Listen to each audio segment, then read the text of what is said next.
Yes, thanks everybody for coming, and I'm so glad to have Lorna and Andy here, and to have persuaded them to get on a train through gales, through train railway works and everything, and actually to actually see. I'm also really relieved they're here because I was a bit worried with the gales forecast this morning.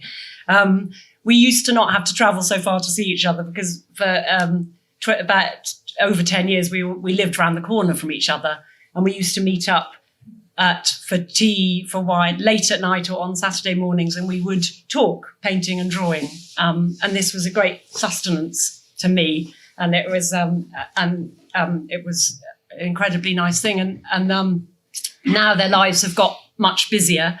They've also don't live quite as close to me, and they've got shows coming up. They've got shows. Andy's got a big show at Hepworth Wakefield, which goes on until the 2nd or 3rd of June. It's only 2 hours on the train, and I really recommend. He's doing a talk there in March. I reckon if you don't get enough talk today, go again in March, get more. And then Lorna has a show at Alison Jack's starting on 31st of May. So she'll be overlapping with Andy. Our shows be opening on the 31st of May this year. I mean, I remember when we were for a while all in the same studios, and I remember, and Lorna and Andy had a joint show which was in this old warehouse building, and it was sort of a bit like this, but more wrecked. Yeah. And that was, I think, was that the only joint show you did, which you created and put on yourselves then? I think we've done maybe 4. We've done 4 together. I did one upstairs in CCA. Oh yes, a CCA, and you did a house show as well. Yeah. Düsseldorf. The show in Düsseldorf. And we did a show at Cromwell Place. But that was with Dingleby, so yeah. Oh, right, so you've actually got quite a pedigree. Yeah. So I think that first one, the first one was in the was in our old studio block, and that was about 20 years ago. But it's been a long journey, and a lot of paintings have been painted since. So we're going to look at these, and we were talking about sort of how to look at them and how to look at the two together, and how it would work out. And Andy and Lorna thought of the idea of sort of starting by sort of taking you a bit through the rhythm of a painter's day. So they're going to talk a little bit about how you begin and your different rhythms, because the painting's different, the relationship to drawing is also a bit different, and the way that the rhythm of your work it also has sort of variations. But I think it's one of the things that somehow takes a long time to learn what suits you at different times of the day. You know, what when to do things best, and what, you know, not to work against your kind of own natural kind of rhythm sort of thing. But somehow get to know that better. It seems to take it's taken me a long time to realise that now is not the time to do this, but something else. So yeah. I'm gonna go. I shall get on to start the slides.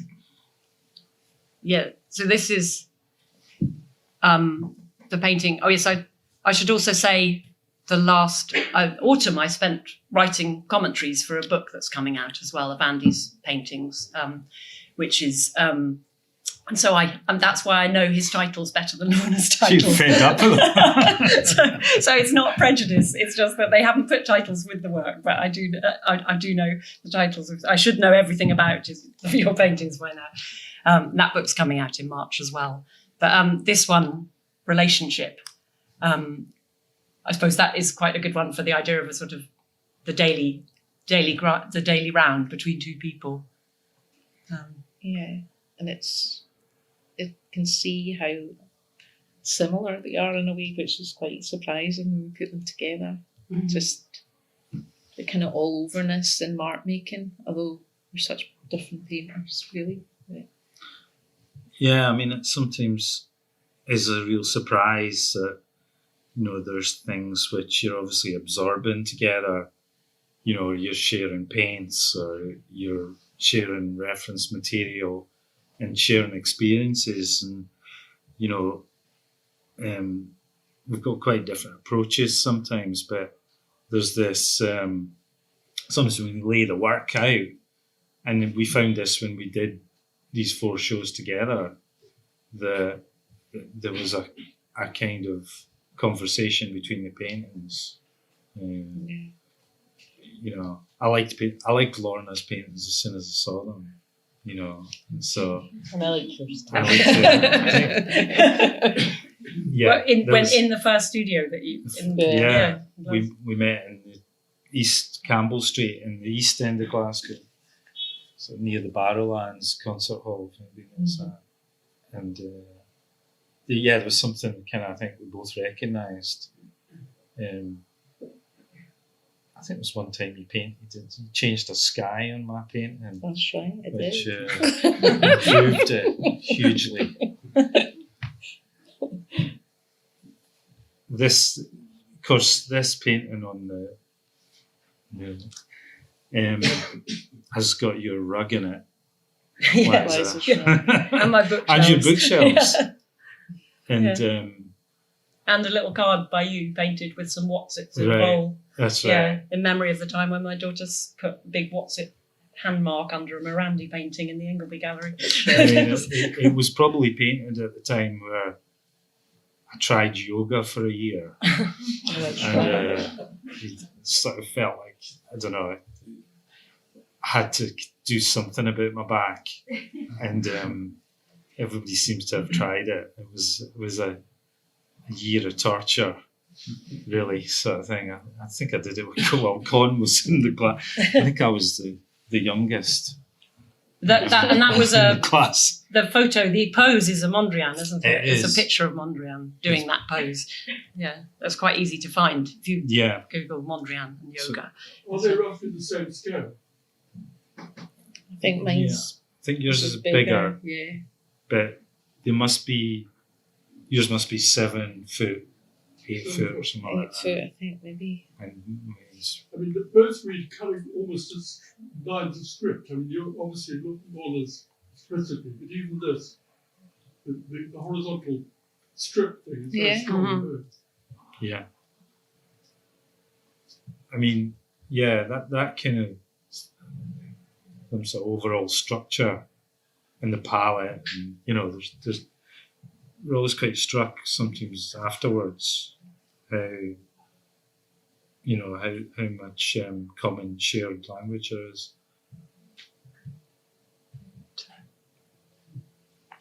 This is Smoking and Thinking, and you've got to give me the title of your one. I don't know. Oh, was it? Was it feeling? What was it again? They'll come on a quiz. Can you confer? No. I did say to Andy, I It's don't know the Monday. title, said Monday. nobody will ask you. No, sorry, I'll stop asking you your titles. I just, yeah. But this one you said as well, this was a kind of layering. You had lots of paintings, didn't you, Andy, between on the back wall? Yeah, There that were- changed. that changed. I mean, with this one, we were both looking at the kind of rhythm of the paintings, really, and the sort of how there was this kind of strong linear, Yeah. well, I suppose a drawing aspect, because we'll touch on drawing, but I tend to really just draw within painting, as opposed to kind of separately, and it was more explicitly approached as a drawing. I mean, of course, it was very heavily influenced by Toulouse-Lautrec's painting, the two sleepers, and always liked how his work somehow sits between drawing and painting, and there's great areas of the painting sometimes unfinished. And it's got a Picasso as well. It's got You get the Picasso in embrace. there. Yeah. Yeah, both for the price of one. Yeah. I tried a few things in the background, and it was based on a friend of ours, a great friend of ours, who was very keen on smoking in bed, and also keen to have a wee Jack Russell there at the same time.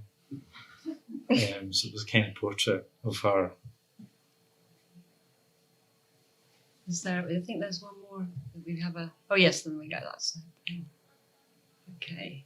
But it's interesting, just that even the smoke, the curl of the smoke upwards seemed to kind of relate to, how Lorna was kind of, making paint kind of rise in a certain way.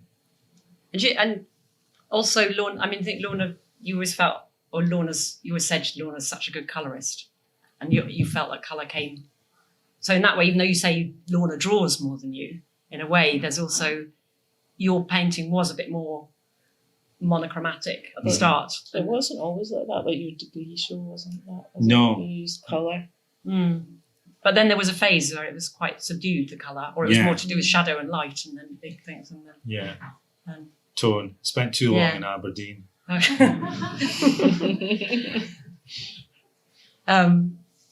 This is to do with the rhythms of the day, because Lorna, you start with swimming. I really like to swim in the mornings, and I think that seems so important. I would never have allowed that to be important to the day, like to feel relaxed in the mood I'm in to go into the studio, and I just find it really helps the rhythm of painting, and then I get my earphones on and I walk to the studio, and Andy goes for breakfast. So, and you say you're more verbal in the morning, so you're more tend to write before. So both of these are kind of ways to get through into a non-verbal. Well, it was interesting, somebody were talking about swimming the other day, and I do occasionally go to the same baths, but swimming didn't really, I never quite learned how to swim, drawing as well maybe, but swimming, my fear of swimming could be summed up in one word: Jaws. It came out when I was about 6, and that affected my fear of the water. But somebody's talking about swimming being in this discipline of breathing and rhythm, but also it happens in this quite strict, kind of laned, kind of structure. To stay with it, like painting, like just staying with it. And sometimes I think for me it relates to I see the swimming a bit like the grids I put in the paintings to hold them together. A kind of structure which I find really helpful. Sometimes just putting a grid in. And these are sort of grids, swimming lanes at the back. Yeah, and they're kind of loose grids, but it gives them to go with the kind of softness of the paint, and then I have these lines sort of drawn. Yeah. And this is cafe. Yeah, whereas I go for a fried egg roll, a cup of tea. Not always, but and a thinner brush, and a bit more. Smaller brushes really on the whole as well. This is painted on a, undyed canvas. Is it unbleached? When it's like dark colour. And I quite like that. It's one of the things that people, because I work on book covers as well, is working on a white ground, and it's recognisable to a lot of people, maybe in the west coast of Scotland. At least part of the painting is based on a cafe in Millport, and called the Ritz. Which is kind of quite a kind of retro Italian Scottish cafe, quite a kind of slightly hypnotic kind of patterned place, and so it just immediately seemed to lend itself to this idea of I don't know, making a painting that was kind of about small measurements somehow, and a kind of little all over rhythm. I think Paul Clay's in there. I've got my Paul Clay book, but you know, in a way, dividing things up into, and then maybe finding little freedoms within that structure. Lines. Do you really enjoy eating the Pepsi can and I peas did. and things? There's sort of, there's mushy peas, and I think there's a strawberry milkshake. Do the best. Just kind of sort of. You say that with a specific, I mean, because you say that when you were saying about writing the text, you say you quite like text where you just say the words of the things that are there or something, but these kind of objects. Yeah, Just reiterating them or saying them. I mean, when you're writing, say. Yeah, I mean, the next one I'll kind of. Oh, you're going to. In right, fact, you're going to read. I mean, this is done with pigment as well. Yeah. That painting, so a lot of the paintings are made with pigment and a binder. You often rabbit skin glue. But yeah, my mornings quite often begin quite. I'm not so good in the mornings, not so visual somehow. Just but words are something that I can, and you know, somehow come to me. Well, in a way. So I was going to read a piece of that, and I found when I was teaching, I was kind of forced into kind of academic writing, which was making me miserable, and I didn't really relate to it either. And one of the problems I've always found is trying to kind of sum things up, you know, and be general about your practice. So just for my own kind of pleasure, really, I was in use, you know, like I started writing more specifically about each painting, just really notes. And these happen in the mornings, often when I'm in a cafe. This painting, it was done on a book, which was the spine of the book, which if you see the painting, it's visible in maybe the top of the book actually. It says The Life of Jesus. I get the books from this bookshop, which is also a bit part of my morning routine. I cut the cover off of this. And this is how I wrote about it, and it's not really an explanation. It's more just sort of something that generates some words, and for my own use to maybe help me just move the painting somewhere, or maybe make another painting. The Life of Jesus. The book's title commanded me what to paint. The Life of Jesus, a character from my early years, Sunday school. Unrelenting dreariness. What remains is the feeling of dryness, crunchy underfoot, sandals, itchy-looking robes, and the plain food. Fish, bread. The bread really dry, the fish plain. Painting seems to separate for me into wet and dry. Some images and thoughts being fluid and oily, sauce-like, and then others like stone, wood, or paper.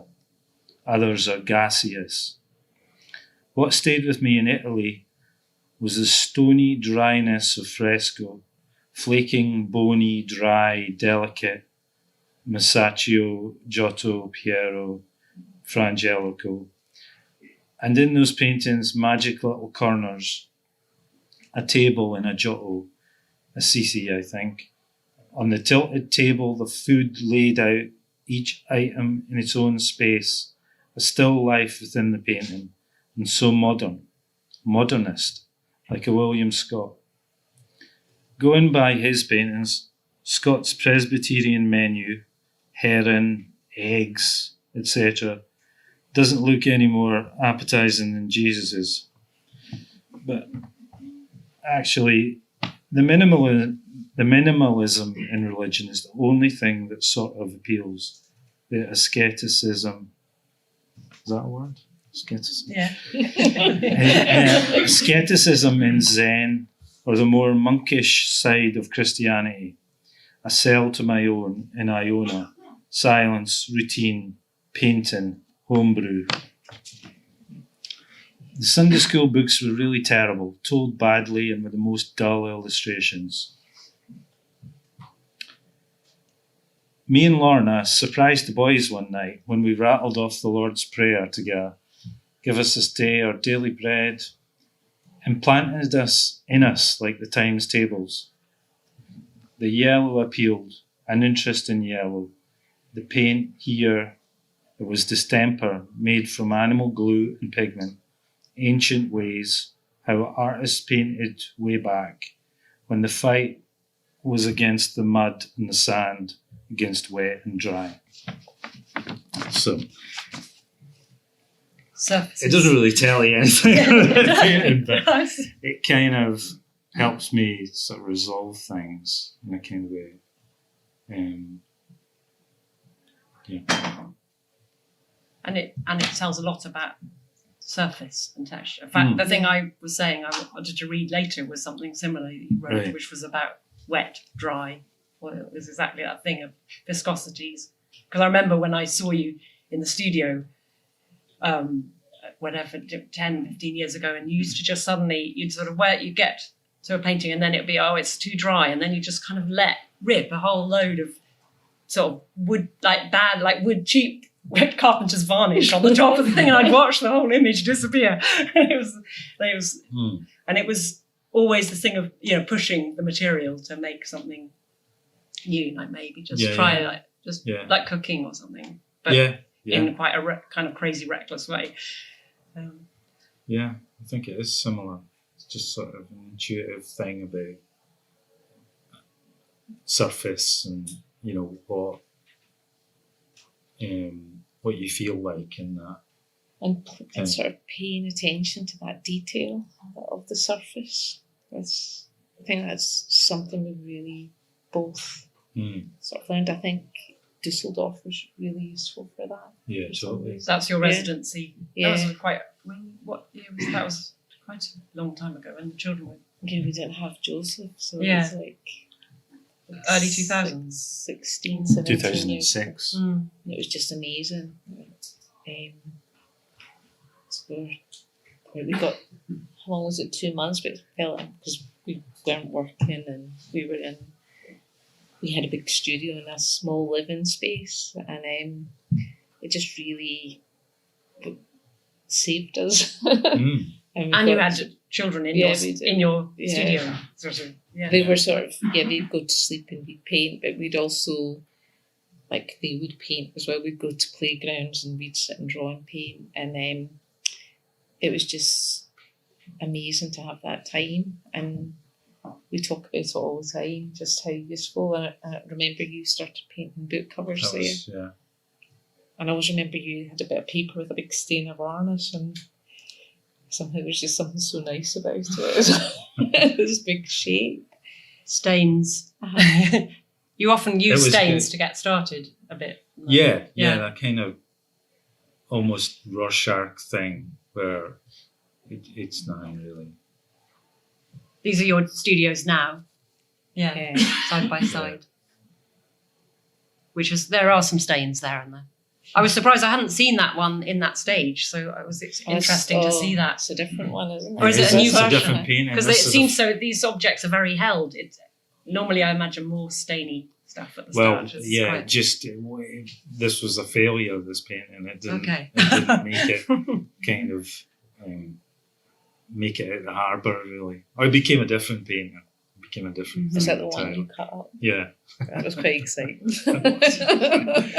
It went through big surgeries, but that's kind of, I don't know. I'd have the two works going on at once, the small very rarely in between sizes, just the smaller paintings and the larger.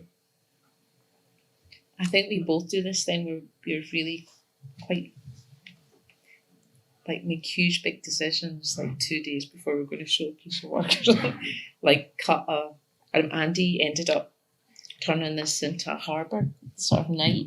Was it a garden with a kind of harbour? And the top half of it just wasn't working, but it was like going away the next day, and he decided to cut it, just take and put a new bit of canvas on, and then it's one of my favourite paintings. It was. It ended up being it's. I think I cut the middle section out first, then placed it. Then I thought, now the top section doesn't look right. So that it's like, should have had that in, but Yeah. But it's always good when you take those risks, I think. And you sort No, of it was like the varnish. It was. Yeah. It did. You got away with it. Yeah, Like yeah. it became a really good painting. But at the time I thought, no way, it's never coming back. But it And came you would back. do that with the small pieces. It's just having the courage to do it with something big. we're through the wall from each other, by the way. So I quite have to get to the studio, first, and I'm sort of maybe just getting going, and can hear Lorna getting going. So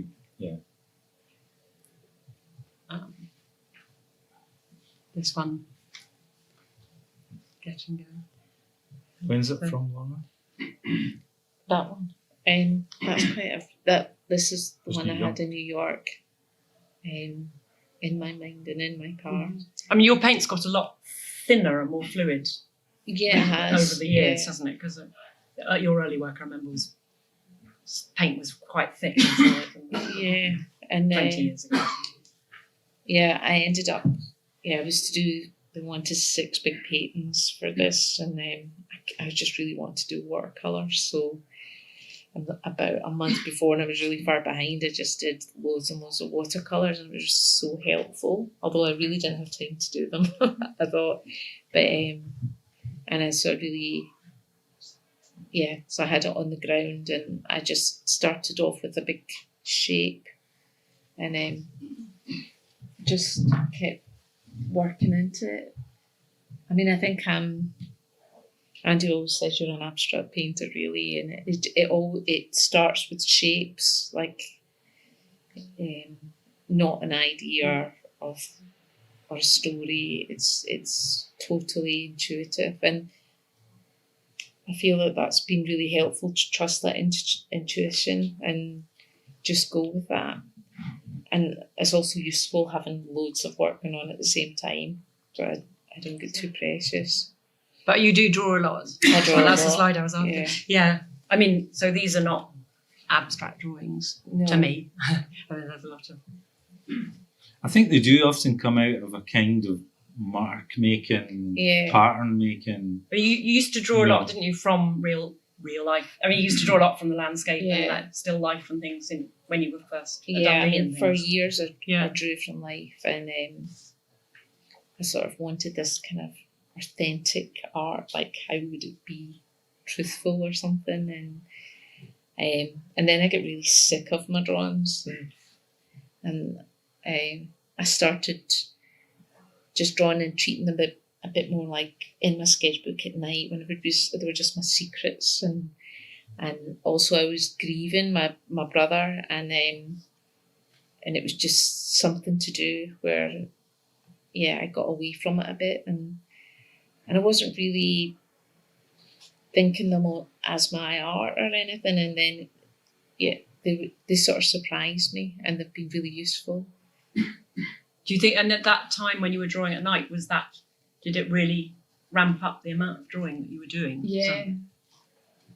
And I still find sketchbooks with drawings that I can't remember doing really, so but Is they're it- really yeah. useful for shape and different kinds of marks to use, and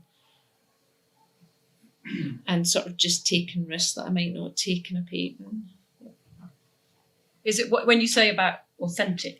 Yeah. I mean, what were you thinking was more authentic about something that was from the landscape? Or Yeah, I mean, I think I found it really, like, I loved painting and drawing, but I was always really worried when I went to art school that I was going to have something to say, and and I was really worried about that. So, so I found it much easier just to paint from life, and I was maybe more interested in the kind of language of paint, and I didn't really want to say something, like I wanted to paint something. And that's how I got about it, I suppose. I just kept painting. And, yeah. But the drawing was quite key in just letting you be free into this new painting stage as well, in a way, because there was a great flood of work, wasn't there? Yeah, it was almost like I felt like I was doodling, like we're just taking, just really absorbed in it. And I think I took that into my paintings, and I think it's really helped me. Yeah.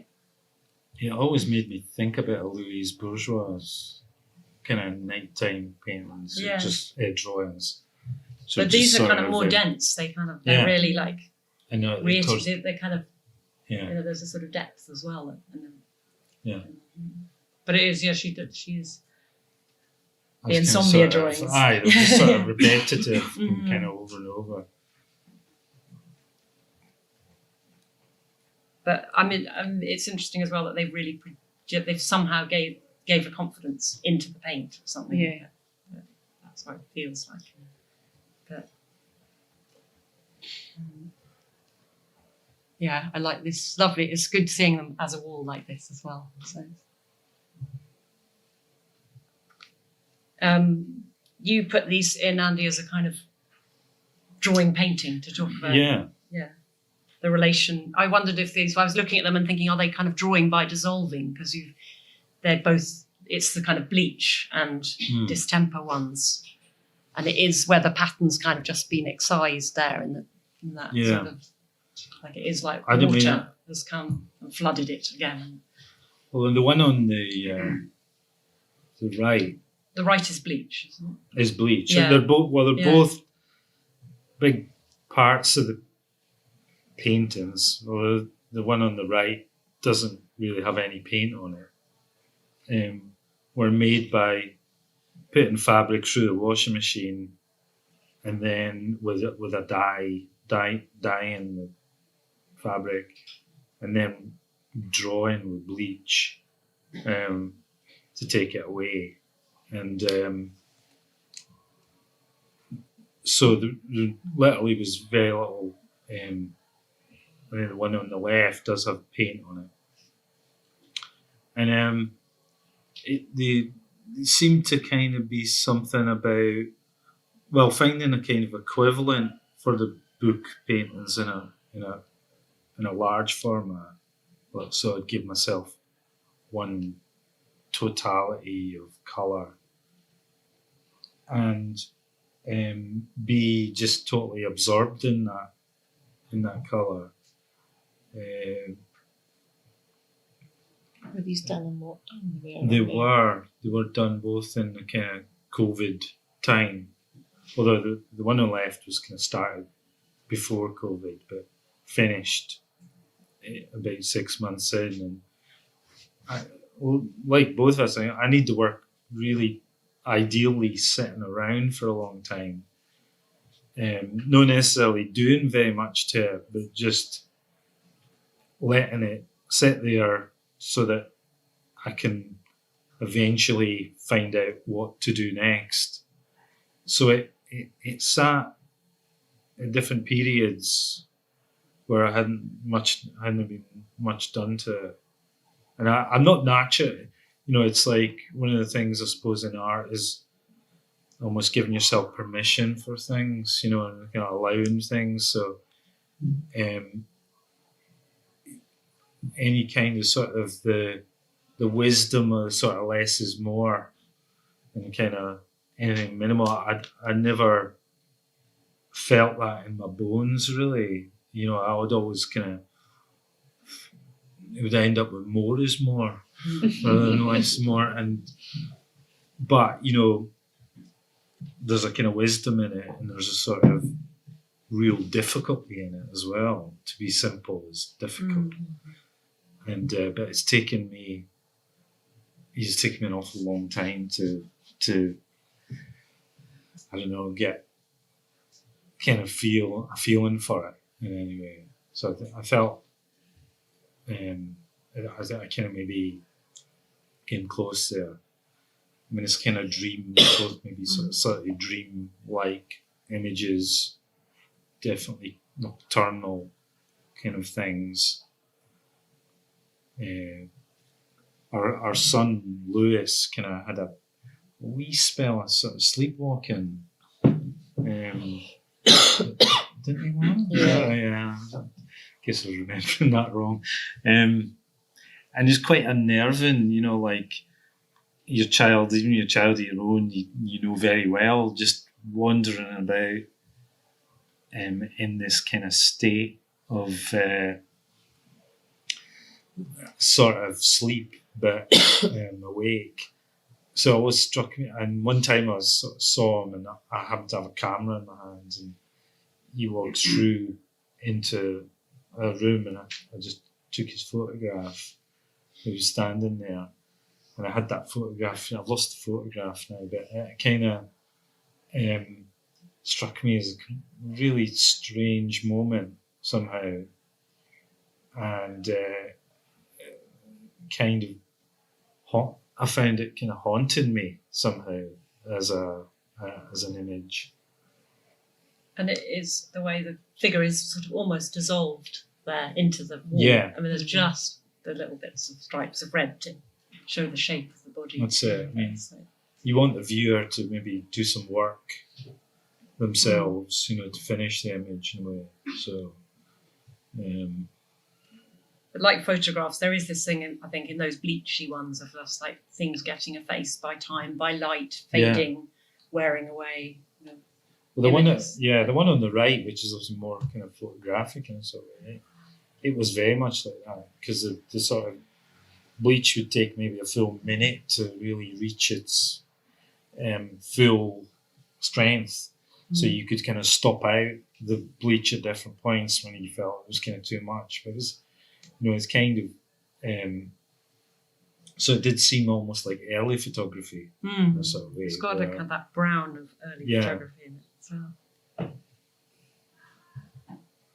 Right, this is the only one I've never seen before 4:00 today. Yeah. So there's not a lot of drawing. I didn't say I'm that. really interested in this one. But like it's a print, it's an etching that I've just done quite recently actually, and you know, I suppose things like negative space and thinking backwards through the image, or you know, leaving out what is the actual subject in a kind of way, so that's not painted or not kind of drawing.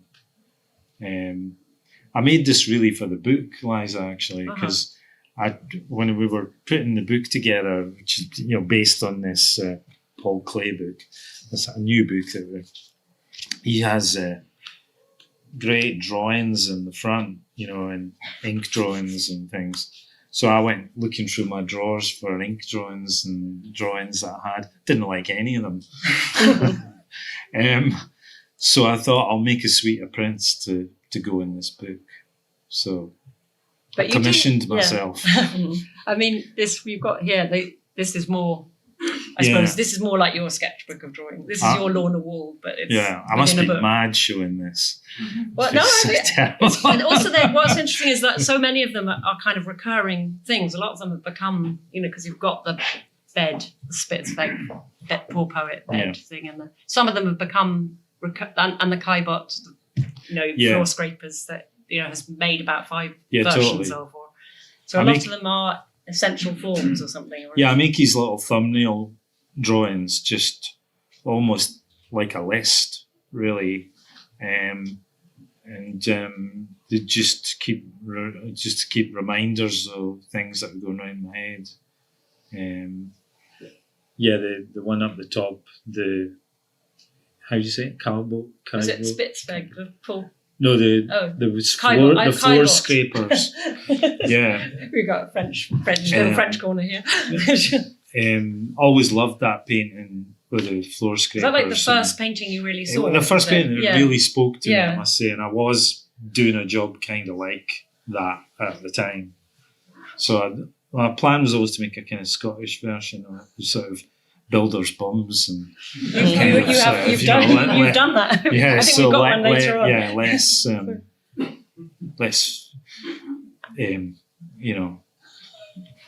chiseled physiques. And So and that something about surface. that surface. That paintings are kind of about surface in a kind of way. So they're just wee tiny reminders of things I've got in mind, and I don't get round to most of them, but they keep coming back, and if they keep coming back, then they're real.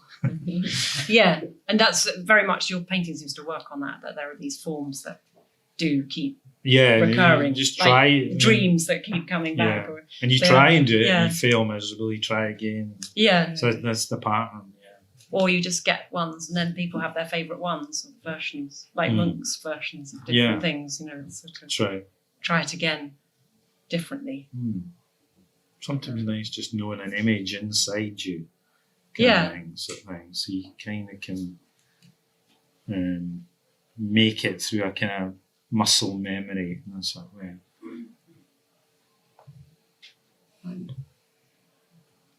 This is in painting drawing.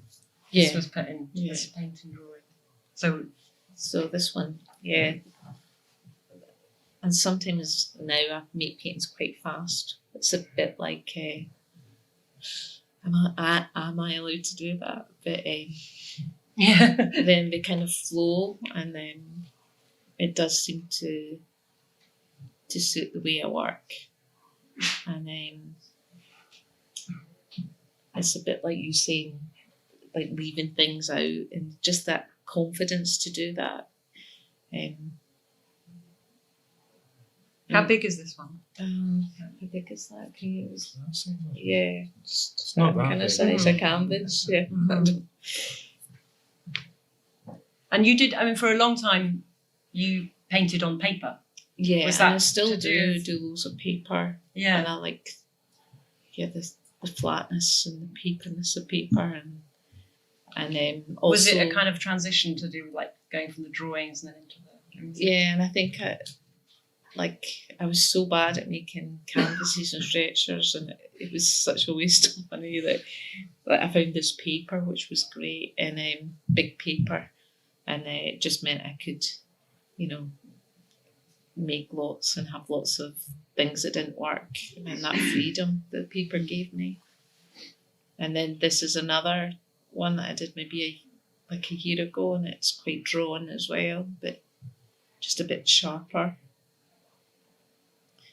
And this one's a bit different because I did have a friend of mine died, and I was thinking of her and I had to do this painting. So, and she sang cabaret, and she was just one of the most amazing people I've ever met, and really influenced me when I was young. And it's called Pauline's Presence, and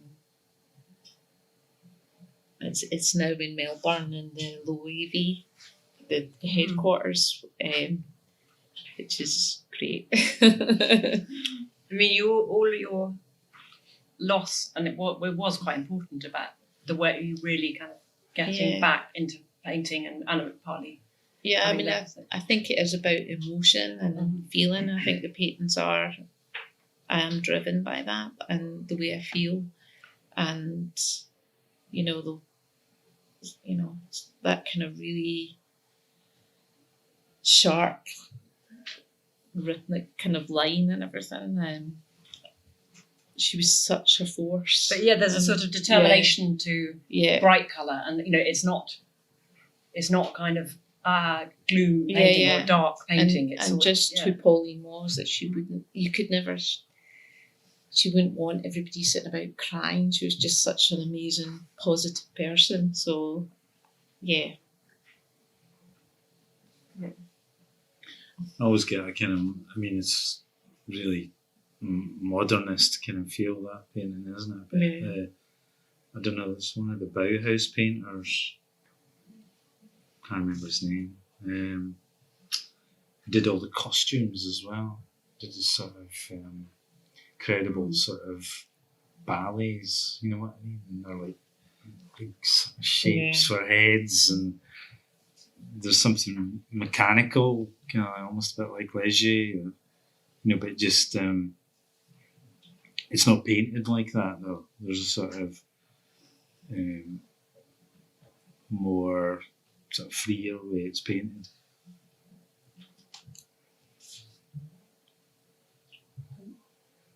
This is also got a bit of mourning in it as well, isn't it? This one more for the footstool, but different, very. That's right. The footstool is from Paul's flat. But the mood is kind of fairly somber, and you know, in some ways it is a kind of version of the flat we lived in, where we used to meet all the time, but it changed in some ways as well. It was important. I often begin from a centre, really, and gravitate outwards. So the white light in the middle was there at the beginning, kind of thing.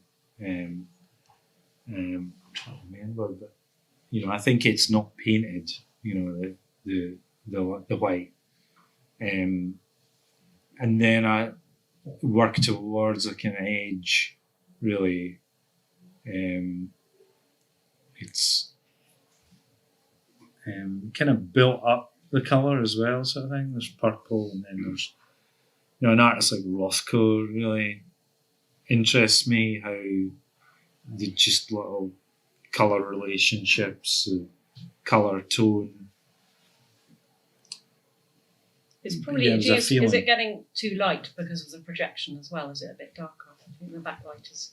I think in reality it is a bit darker. You kind of have to work to see the images and like to decipher the shadows of the slippers in the corner and things. I mean, I think I took a long time coming around to Matisse, which is just, I don't think I got Matisse until we went to see Matisse Picasso in about, well, it must have been about 20 years ago or something.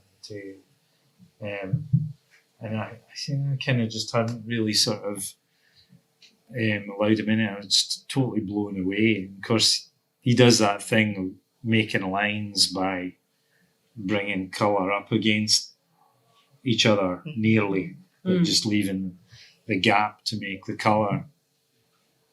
So it's a kind of exploration of that. It's got the final thing I put on it was a moth. On the light. On the light. Can you see the moth? You can. You can definitely see it. That's the title of it as well, kind of thing. A moth. And I actually sat for about a year, because I think sometimes me and Lorna, the paintings are then kind of see if anybody says anything about them, kind of thing. And it's like, so the painting was sitting there for a year, and I was like, I think it's quite good, you know, like, it was kind of just, I wasn't sure, but, you know, like, and then, but it's this tiny addition in the end seemed to just give the thing a sort of purpose. I don't know.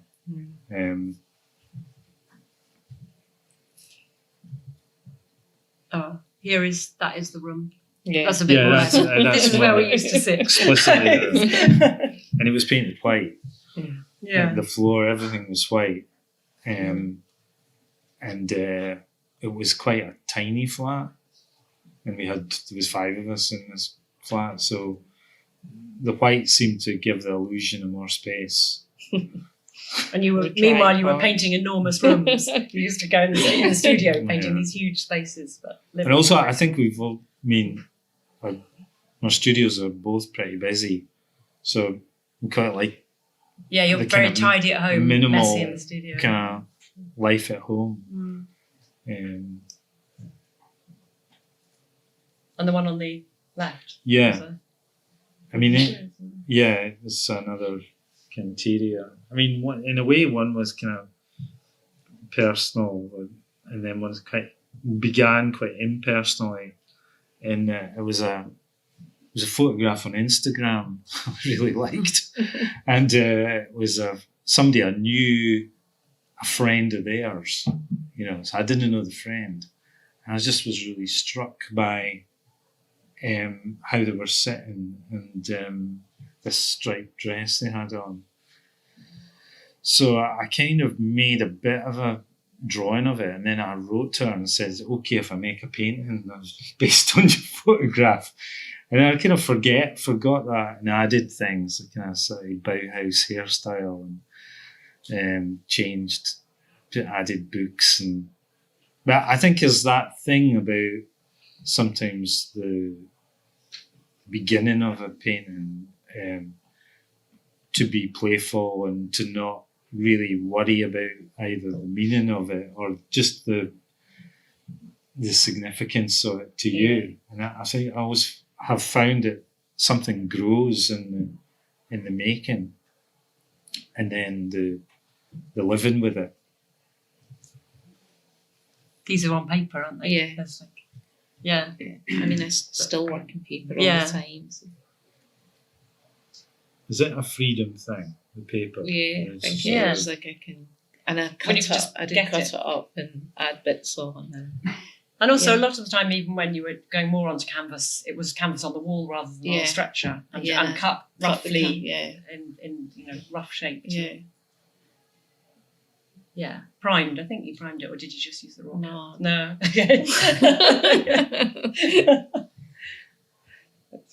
Okay. This is going to be a book cover, the one on the right, Yeah, isn't it? That's on. Yeah, and you use sewing patterns and bits of collage and things as yeah. well. And things from magazines. Is that? This is on paper But yeah, again. that's quite an old one. Hmm. Yeah, and I think that one really started from the drawings, just, Mm-hmm. and it was after my brother died. It was like I was never going to paint again, and I went to studio and I sort of had this freedom. Like You these did have a bit paintings. of time off, didn't you? Yeah. So, yeah. And then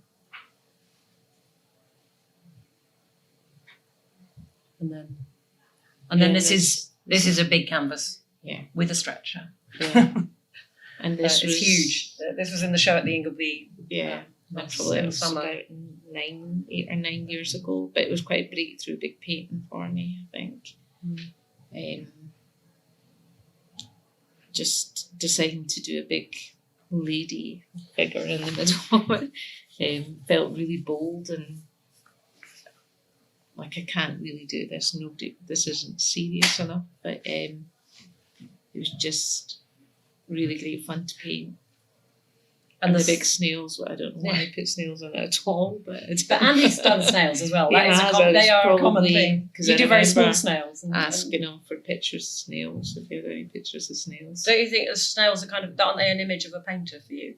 They leave like these So, sticky trails yeah. and That's they right. go into their shells. Yeah. And they're slow, They're slow. stubborn, self-contained. Yeah.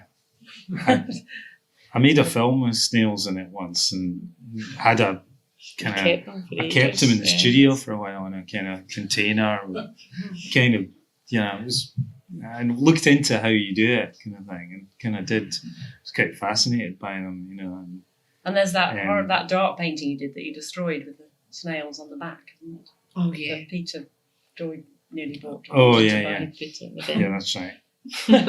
They were slugs, actually. So are they Oh, slugs? yeah, Okay. slugs. Yeah, I remember there was something. Okay. going on.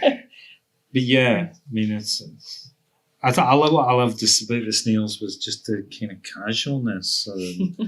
Like I think to be casual this must be 12 feet. This painting. Yeah.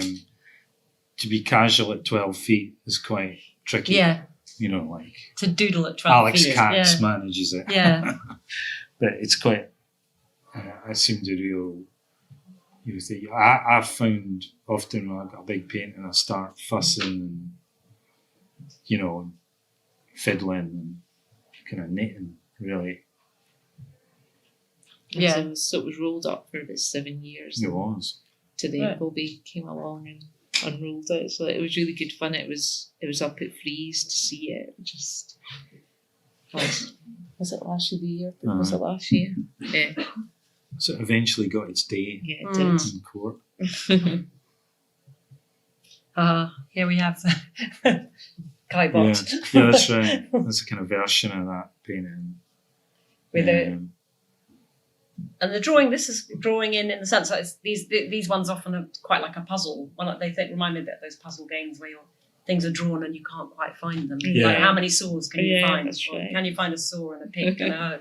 And this drawing's a bit like that. Yeah, I mean, I think that game that a painter might play with speed of how the thing's read, and how you can slow the image down by maybe, bringing tones closer together or having something very sort of seemingly hidden in there, so you have to work to find it or to receive the image kind of in a slower way. It's kind of interesting that. The painting was called If I Was a Carpenter. Your other life. And I was a joiner when I was left school. So a really terrible one, really.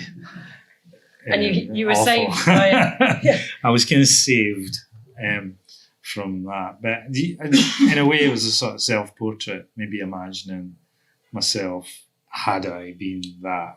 So... it was drawing that got you out of becoming a carpenter, wasn't it? Because you said you didn't really do art at school or anything, and then you just... I don't know, I did.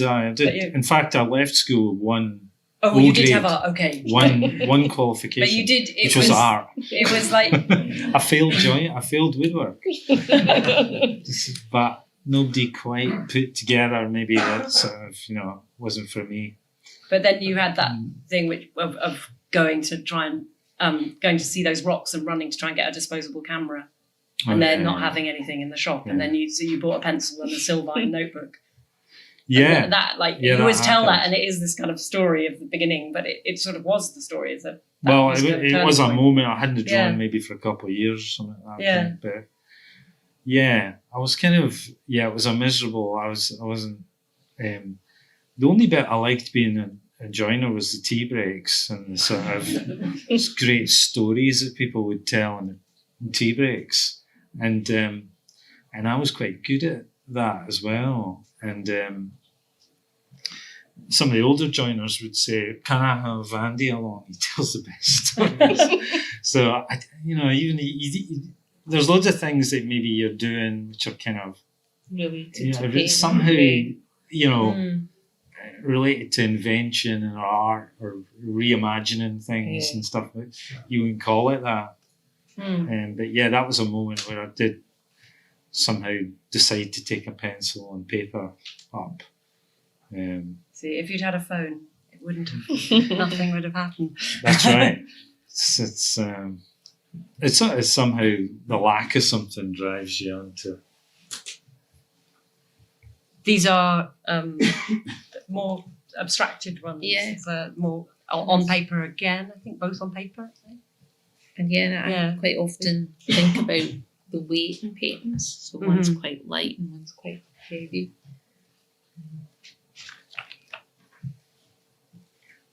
And then these two. Oh yeah, this was. I wanted to just. because we're going to look at more pairing just these last. We're just nearly at the end here, and then you can ask some questions. But It's quite interesting because I sleep on the left side of the bed. all right, so you get I to don't, when I was, who did I automatically must have been putting myself to the left.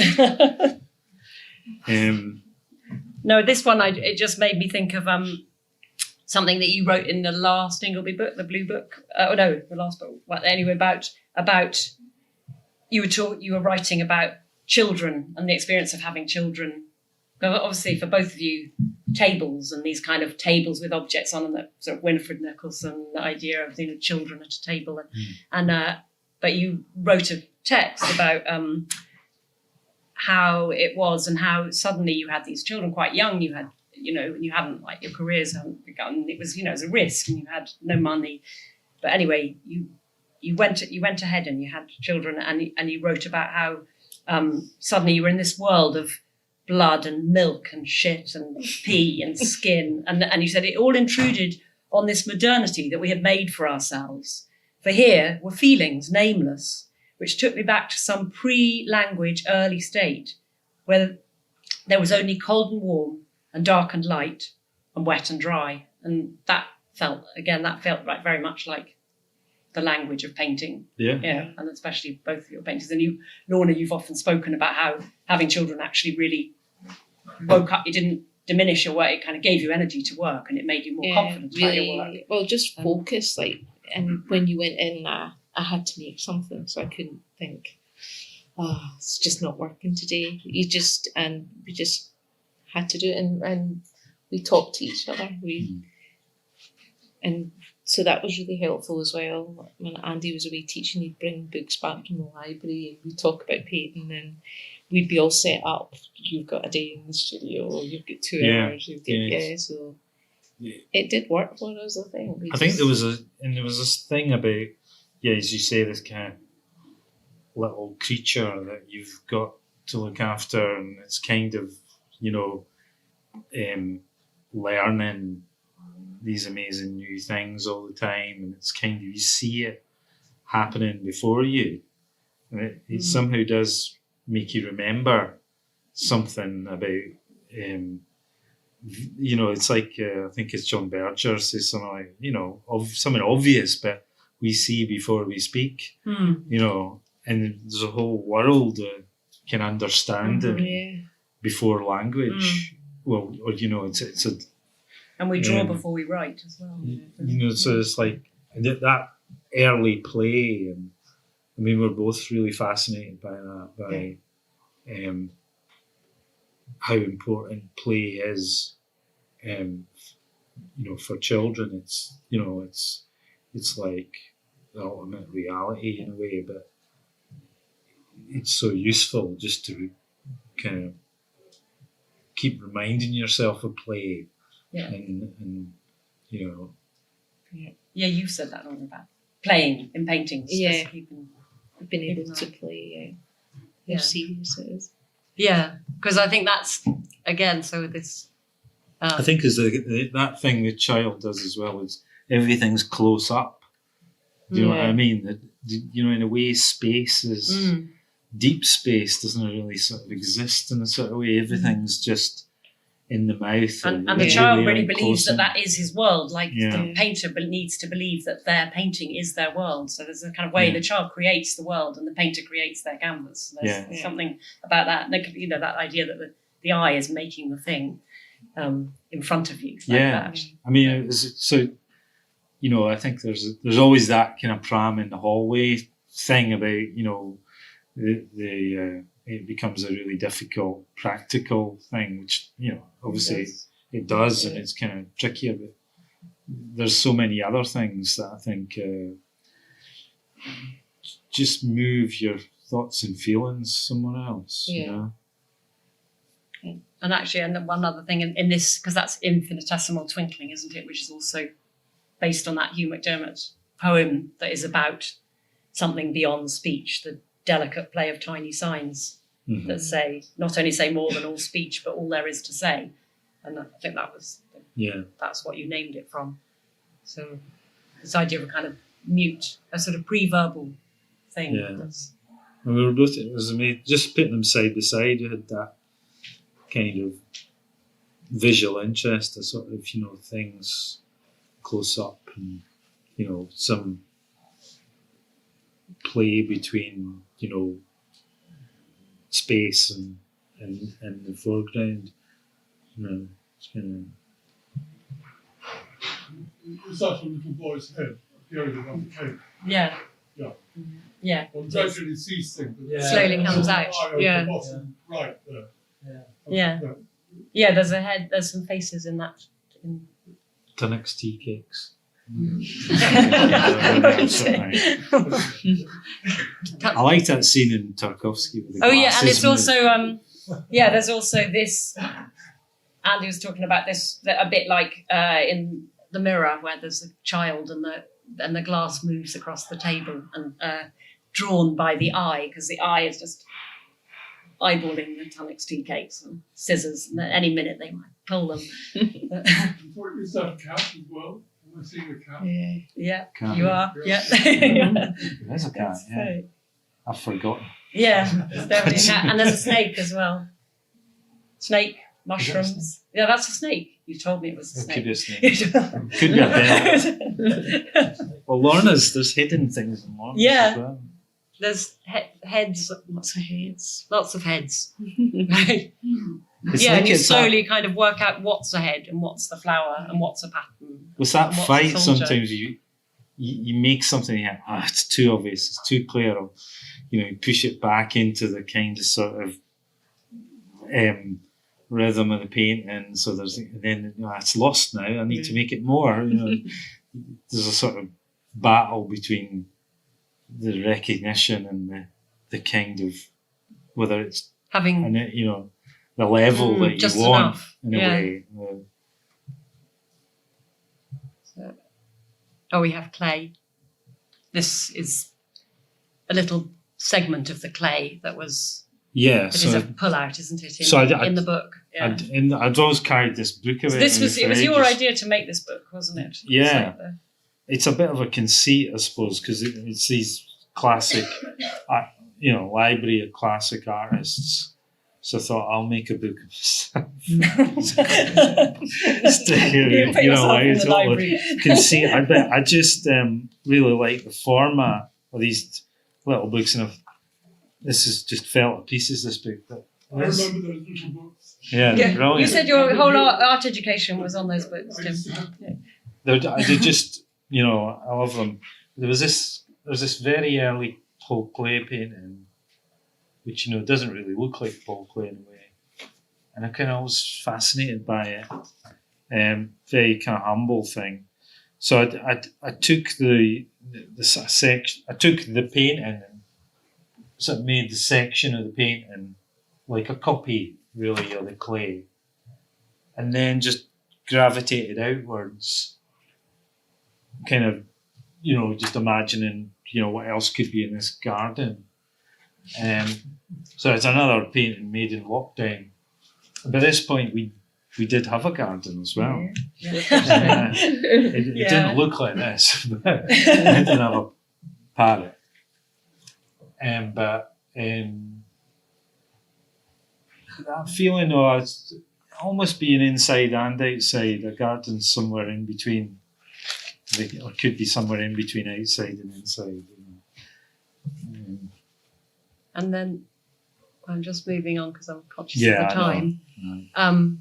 But I was thinking, there's grids in here, and I was thinking that thing of you children came in and you lost your modernity. But that's sort of something that in your paintings, there's these grids, these last ones that you put in. Yeah. That thing that both of you, like Lorna often has some sort of grid that's sort of, but it's curvy and it's coloured and it's thick and thin and it's not a strict grid at all. And so this thing, and so the grid is kind of giving way to paint and what paint wants to do and what these different textures and surfaces want to do. Yeah. And then here again, you've got this mosaic, and you talked about like really filling in little tile by tile, which was a fish pond in the National Gallery of Scotland, the old fish pond. But and these suspended fish that You said, and also you said about this, it reminded you a bit of battleships, Yeah. a grid of battleships, playing Yeah, battleships and war, because it was time of the Iraq War. So I think that's, again, these things like the grid doesn't hold everything and it doesn't hold truth. And there's these other things that, whether they're children or they're the shadows of war, it's kind of war, death, things are not containable within the grid. And they can't be held, and they are not. Geometry doesn't have all the answers. And it's safer to do shelves a bit wonky. Yeah. And, I quite like drawing on my maths jotters, actually. across them. Yeah. So, Yeah. So these two, I think, are very much about that slipping of modernity. And then this last slide, this is Papillotage, Lorna's big painting, and which you showed it in London, I think, last. Miami, I think. Oh, It was Miami. Yeah. Papillotage, we were debating about the historical origin of this work. It's a French art historical term for the way that the eye moves, papillon, like a butterfly, and is forced to move around a painting and to keep looking in lots of different directions at once. So it's like from the 18th century. And it was thought it was derogatory at first. It was like, oh, these terrible paintings where you're forced to look around in the dark. Better to go in the dark so you don't get distracted by the kind of scintillating little lights. But then it gradually became an approving term, apart from the Goncourt brothers, who said, yeah, it was terrible, brutal papillotage. But I think that's something very much now of that idea that to keep moving, to keep watching, to watch paintings as much as look at them. Yeah. So anyway, I think we were talking about butterflies and then you called it papillotage. I know, it just seemed the perfect title for it. So I'd like to stop us talking and ask for some questions, because I'm sure you've got lots of questions here. But thank you so much for being so generous with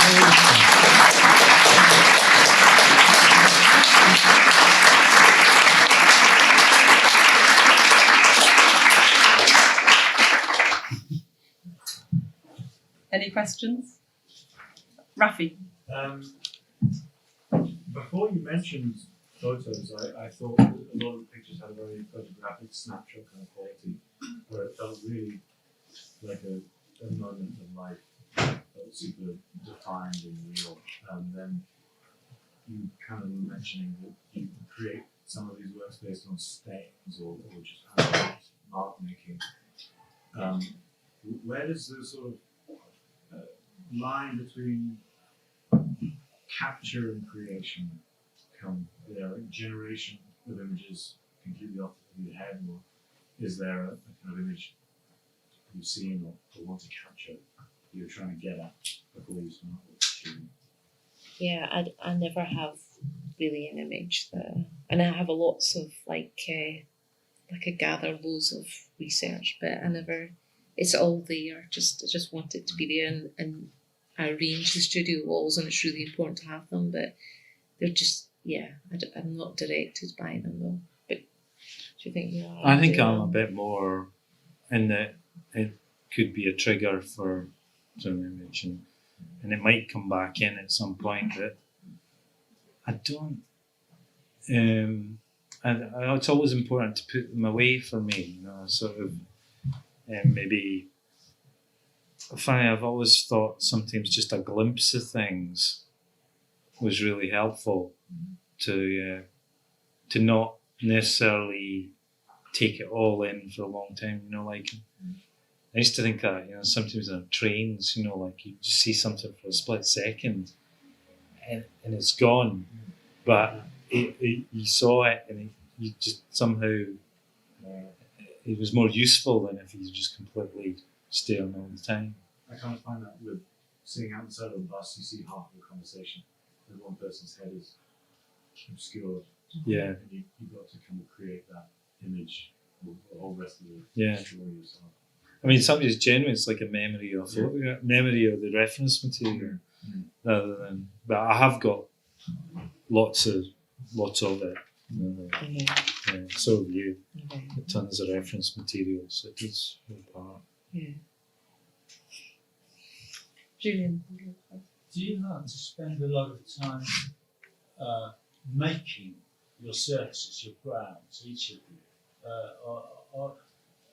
or do you just try to say this surface is a given? I'll just read into it and find out what's going to happen.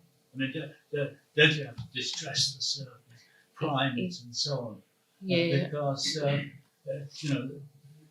everything is kind of coming up and welling out of the surface, and so many of these things. Yeah, I think the surface is really important. And yeah, we both use rabbit skin glue so that they're stained. Yeah. And you dye yours. Mm. Yeah, so that all that sort of particularness about the surface and how we're priming it. I just think all these things are really important, like to pay attention to for us. You It's have just kind of rituals Yeah. of yes, Yeah. how you're going to apply the glue and the Yeah. size. yeah. Yeah, so that something will emerge. from Yeah, that I ground. think everything like that, like the size of, just that particularness of what you're painting on, the right paper, the size of it. You just, sometimes you're working with things that I don't really like the shape. It's Yeah, quite absolutely. important to Yeah. just, all these things are really important to to what you want to say and the shape and the feel of the painting. So we do pay Yeah. attention to that. What the surface wants to say to you. Yeah. Yeah, Yeah. when I've got a lot of books that I work on. That's a big factor in almost when I'm buying the book and seeing it, is just not really what the book is. Very rarely what the book is. It's more just its shape and its colour, the surface, and if it's stained, all the better. If it's had a history in a kind of way. Yeah. In fact, the first, I nearly had it in, but the first painting time I used bleach was, I'd found this book which had half of the book had been exposed to the light and the other half had been under something for maybe decades. Yeah. So there was a natural bleaching of the book, and I added, it was like a horizon. I added a figure coming over the brow of this hill, and there it was done. So it was like almost a found object in a kind of way, so yeah. It's a way of tricking yourself as well. So, Hi. I've got a further question regarding the book covers. Do you ever work on imagery that's on book covers, or do you sort of, so if you've got a book cover that has imagery already on the surface, do you ever paint and include that into the work that you make? yeah, I do sometimes. Yeah, there's a sort of almost. There's been a couple of times, almost like the clay painting, where I've made the image, and somehow the paintings came out of the motif that's been left there or something. But yeah, there's a kind of funny listening to almost what painting needs sometimes. You know what I mean? You're following some kind of logic that's you're not imposing on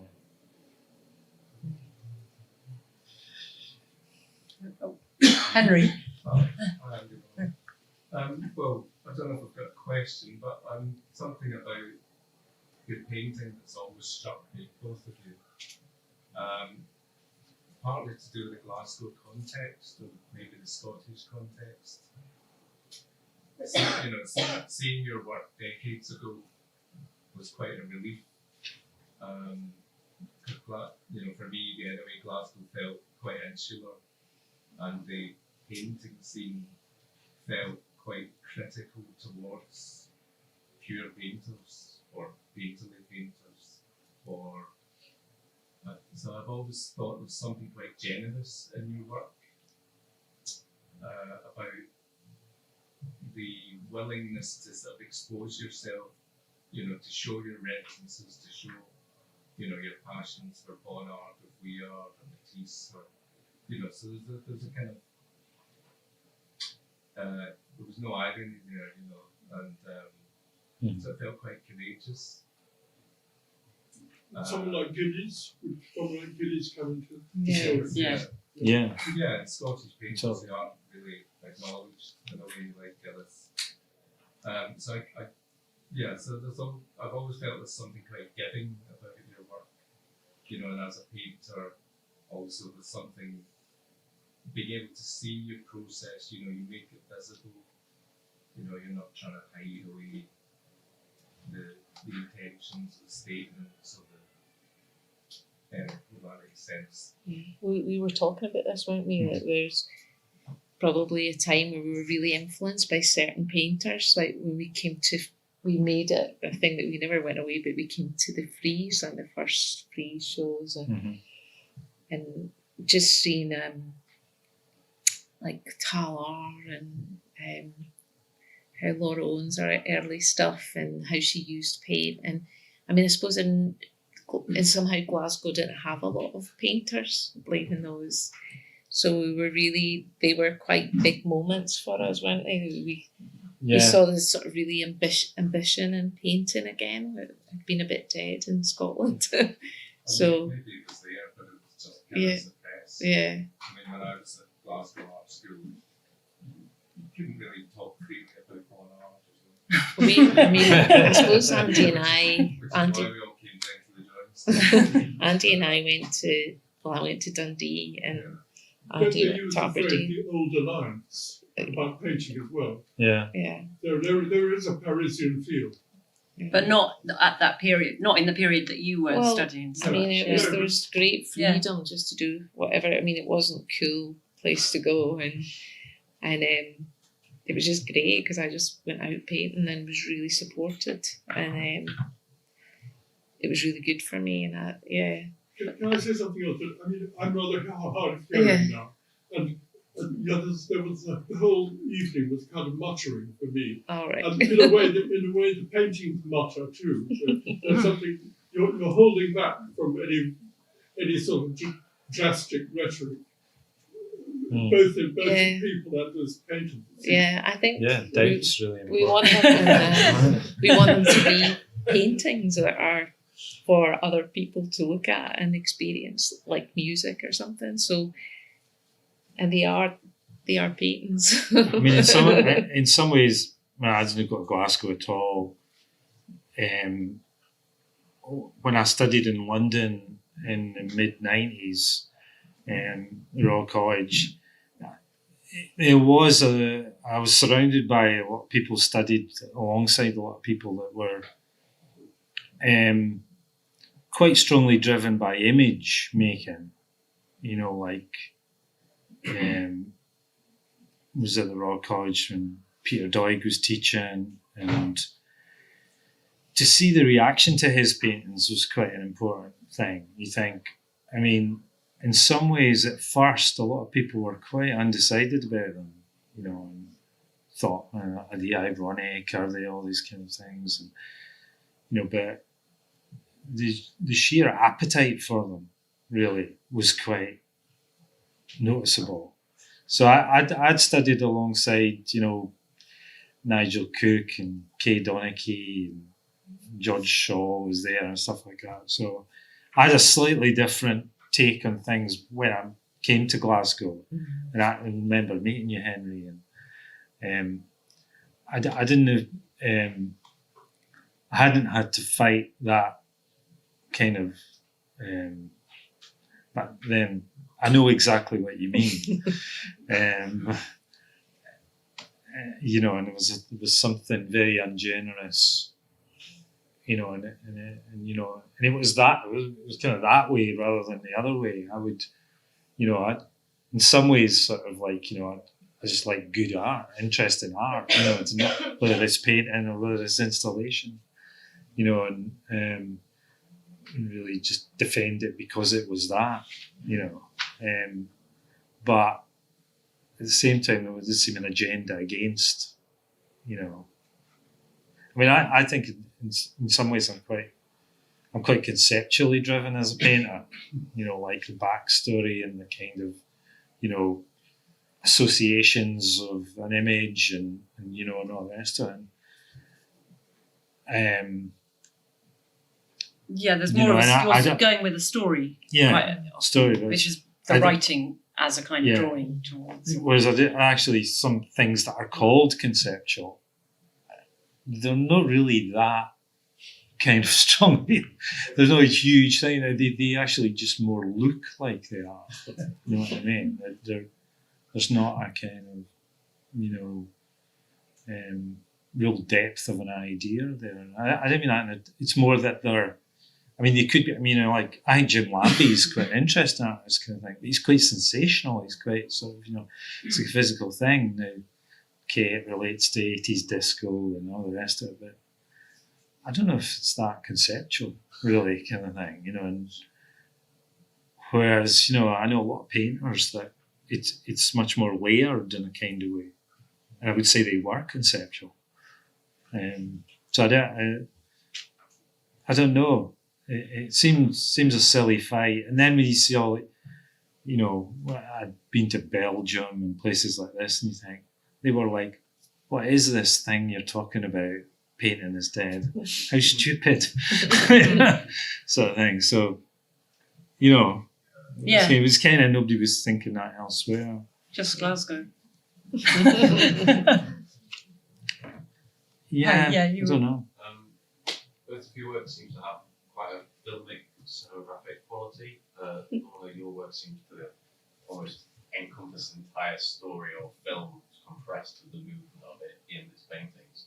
And your boundaries seem to be, it seems to be more sort of production photography, very much set design plays. I don't know whether you could speak a little bit about whether there's a link between cinematography and your paintings, or whether that filmic quality or plays or writing scripts, whether that comes into it. Yeah, it's funny, our son's a filmmaker, and our other son wants to do it too. And we do talk about film a lot, and but I would never have my work described as that, so I'm quite shocked. There's a lot of film watching in your house as well, wasn't there? I suppose it was. Yeah. With them as well, and you seem to have watched tons of. Andy seems to have, don't know when. Where. I know. I don't know when. Youth. Yeah. When you watched those. All those 60s film noir and things, don't you? I sort of. I think I know what you mean. I think it's a really interesting observation as well. That there's sort of the stills of photography, films, or moments in films, which Even the way you talk about making sort of has a filmy quality. You talk about things being bleached and exposure, and then the way you talk about editing paintings felt very much like a cutting room floor and like an old 50mm camera. You talk about literally cutting things apart and stitching it together. It just felt very sort of, I don't know, there was an interesting mirror. I suppose it's there was a painting in the Lorna's that always makes me think. I don't know if you've seen this Lumiere brothers film of a dancer with a kind of butterfly costume. It's like only 20 seconds long. Do you know the Ubu Web? Do you know there's a terrific archive online called Ubu Web?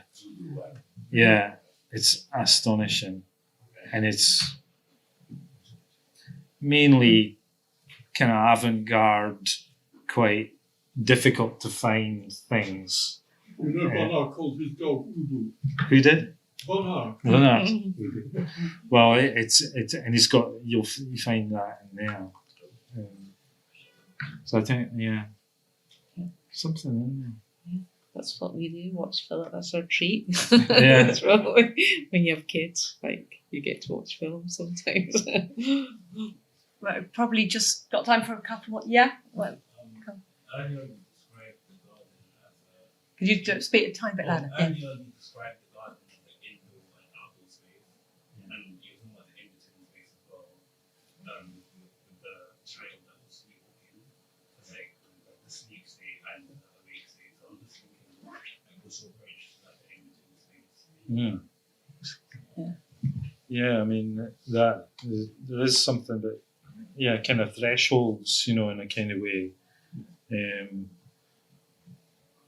I mean, things like the window kind of thing is a sort of model for painting is quite interesting. When you get inside and outside, and then you get the window pane.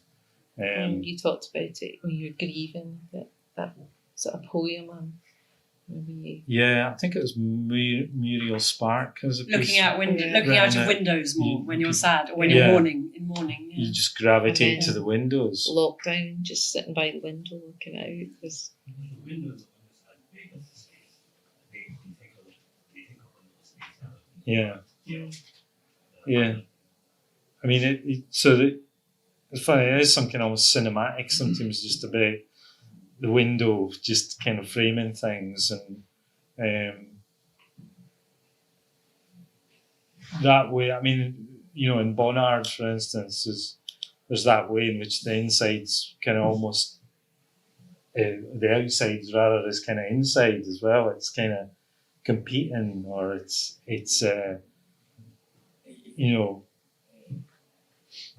it somehow relates to how you look, because when you look through the window, you're not necessarily looking round. You're somehow fixed on what's through it. Yeah, it's kind of interesting metaphor, I think, for for painting itself in a way. Right. Is there any last question or anyone? One last question. Thanks. I just wanted to ask, I saw reference in one of your paintings, Andy, my former, who's for Graham Todd, who's my former tutor. I was wondering if you could perhaps both speak to maybe a tutor who's kind of influenced you in your work, or perhaps who you've literally brought into the work, but as a, I don't want to say a character, perhaps a kind of revenant presence in the work. I mean, there's quite a lot. There's quite a lot. Felt quite lucky, and coming across them. Sometimes they're not always the people that you got along with either. There's quite a few. You've got a lot of people's advice in your the Sylvia Yeah. Wishart. That's right. Never paint a head bigger than a melon. So. There was a kind of there was a sort of there was a guy at Gray's called Bill Connon, who is kind of legendary there. Kind of thing. He taught for a long time. They couldn't get rid of him, really, sort of thing. He was kind of sort of he was a colour theory man, really, sort of thing. That was his niche. But he talked in kind of riddles, really, sort of thing, and would sometimes, I mean, for instance, come up behind you when you were painting and say, toothpaste, bird shit, and walk away. Because he's talking about the consistency of paint, and here it should be toothpaste and there it should be bird shit. But so, kind of strange ghosts sometimes in the studio where I'm saying to myself, toothpaste. Yeah, I don't know. Do you have anybody, Lorna, that? God, I can't think of one, but yeah, lots of things stayed in my head, but probably from it, and things to break all the rules, like try and get rid of. I mean, I enjoyed that about leaving art college and thinking I'm going to forget everything I was taught. And I did quite deliberately do that, and that's why I started cutting holes in canvases and things, and really try and push myself away from other people's ideas. I think just to get to myself and what I felt was right, but then use all that knowledge again, and How did you find Graham? Did he influence you? He had some wonderful film references, which he lent me or I borrowed from the library. I remember he said one key phrase that he often used was, "You need a change of pace within your painting. You need a change of pace, like different sort of moments of even if it's just using a different brush here." Yeah. I do always hear that. Yeah. Change your brush size or change your materials. I do. Funny enough, I sometimes just paint with one brush. You say quite a bad brush. It's a bad brush, but just one brush. And even for quite big, even the wrong size of brush for the painting. There's one that you painted with quite a big brush for very, very small. Yeah. Well, I think it's that thing where sometimes the colour ends up all in that brush, like bits of colour you're moving about, kind of thing. So it's a kind of way almost sort of connecting bits of the painting through just not using different brushes, but using the same brushes. It depends. Yellows, you need clean brushes. Well, I'm going to have to end it here. But I thank you, Lorna and Andy, for you're both modest and ambitious painters and incredibly generous with all the advice and things that you share about the way that you make your work. So I think that's for everyone here, it's great to hear about that. And I would urge you all to go and see the show at Hepworth Wakefield and in London at Alison Jackman in June this year. So Good to make paintings. thank you very, very much.